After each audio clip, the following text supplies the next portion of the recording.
মাম্মার সঙ্গে এ বাড়িতে চলে আসার উদ্দেশ্য আমার একটাই, এই ডিএনএ টেস্ট। আমি তো জানতাম আমার শ্বশুর বাড়িতে, ওই বাড়িতে থাকলে এইসব আমি কিছু করতে পারতাম না, কারণ ওই বাড়ির লোক আমাকে কিছুতেই সাপোর্ট করতো না এগুলো করতে। ভাবতো আমি পাগলামি করছি। কিন্তু আমি তো জানি, আমি কনফিডেন্ট, তাই আমি তোমাকে বলছি অপু, ডিএনএ টেস্টের প্রসিডিওর কিভাবে এগোবো? অপু প্লিজ চুপ করে থেকো না, কিছু তো বলো। একটা মানুষ বেঁচে আছে, তাকে মৃত ভাববো কি করে বলো তো? আমার একটু সময় দাও দুষ্টু। সেই সময়টাই তো আমার কাছে নেই। তাও বলো কত সময় লাগবে? অন্তত আজকের রাতটা। ঠিক আছে, তাহলে কাল সকালবেলায় আমি তোমাকে ফোন করব।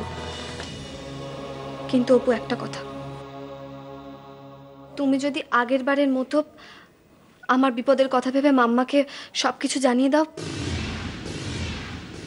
তাহলে কিন্তু আমাদের বন্ধুত্ব এখানেই শেষ হয়ে যাবে অপু। দাদু, হ্যাঁ, আমরা এসেছি শুনেও দুষ্টু কাকি আসছে না কেন? দুষ্টু কাকি কি আমাদের উপরে রাগ করেছে? আমি তো অবাক হয়ে যাচ্ছি রে, আমরা এসেছি শুনে দুষ্টু দৌড়তে দৌড়তে এলো না, এতে আমি বিশ্বাস করতে পারছি না। অবাক তো আমিও হয়ে যাচ্ছি। দুষ্টুকে যখন আপনাদের বাড়ি থেকে নিয়ে আসি, তখন কিন্তু ক্লিয়ারলি আপনাদের বলেছিলাম যে হেন্সফোর্থ দুষ্টুর জীবনে আপনারা আর ইন্টারফেয়ার করবেন না। ভুলে গেছেন তো? আবার ইনিয়ে বিনিয়ে ওকে ইমোশনালি ব্ল্যাকমেল করার চেষ্টা করছেন। আপনি ভুল করছেন, আপনি ভুল করছেন। আমরা কোনো রকম ইমোশনাল ব্ল্যাকমেল ওকে করিনি, ওকে আমরা ভালোবাসতাম, ভালোবাসি এখনো পর্যন্ত। এই ভালোবাসাবাসিটা এবার একটু কমালে ভালো হয় না?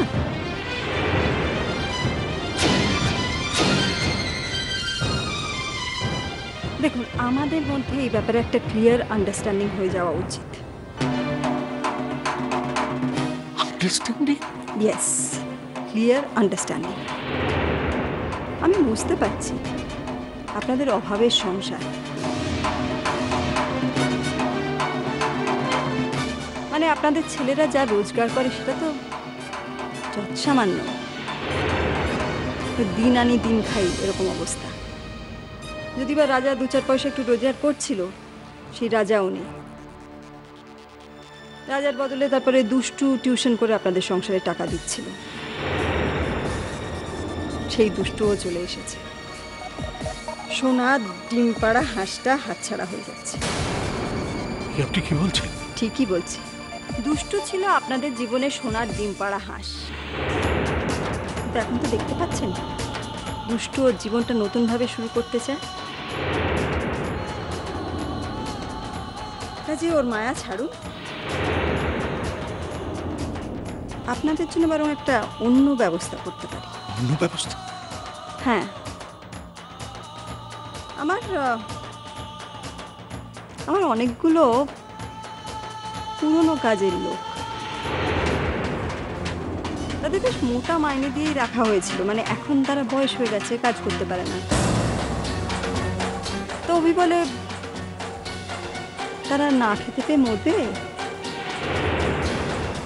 তাই তাদের পেনশন হিসেবে সব টাকাটাই আমি পাঠিয়ে দিই।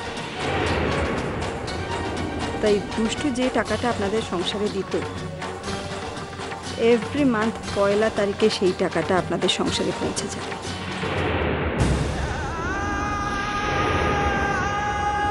কিন্তু দুষ্টুর সঙ্গে কখনো দেখা করবার চেষ্টাও করব না। ধন্যবাদ। তবে আমাদের অভাবের সংসারটা আপনার ভিক্ষে ছাড়া দিব্যি চলে যাচ্ছে কিন্তু। তবে আপনি ওই যে দুষ্টুর সঙ্গে যোগাযোগ না রাখার কথা বললেন, ওটা মানতে পারছেন। আর দুষ্টু যদি আমাদের সঙ্গে দেখা করতে না চায়, যোগাযোগ করতে না চায়, কিচ্ছু মনে করব। ভাববো এটা আমাদের দুর্ভাগ্য, কিন্তু কোনোদিন মুখ ফিরে বলবো না যে দুষ্টু আমাদের দিকে তাকা, আমাদেরকে ভালোবাস। কখনো বলবো না, কখনো।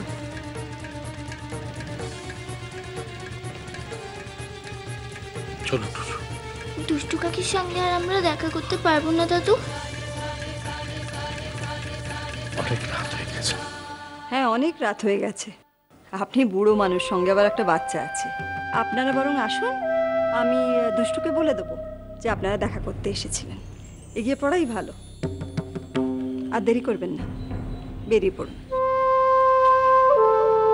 চলো টুসু।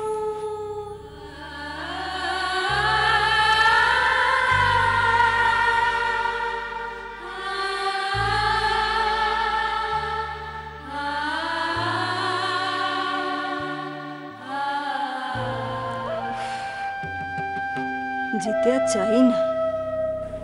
ভাগ্যিস দুষ্টুর সঙ্গে দেখা হয়নি। যদি দুষ্টু চলে আসতো, এই যাত্রায় খুব বেঁচেছি। ও মা, বৌদি ওরা চলে গেলেন? হ্যাঁ, চলে গেছে। আগ বাড়িয়ে কুটুম্বিতা করতে তোমায় কে বলেছিল মানুদা? না, কে বলেছিল তোমাকে?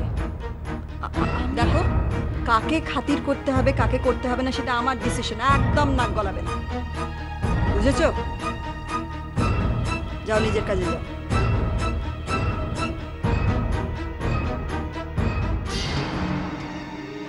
আর এই যে টুসু, তোমার দুষ্টু কাকি তোমাকে কি বললো? দুষ্টু কাকি? চুপ করে রইলি কেন, বল না।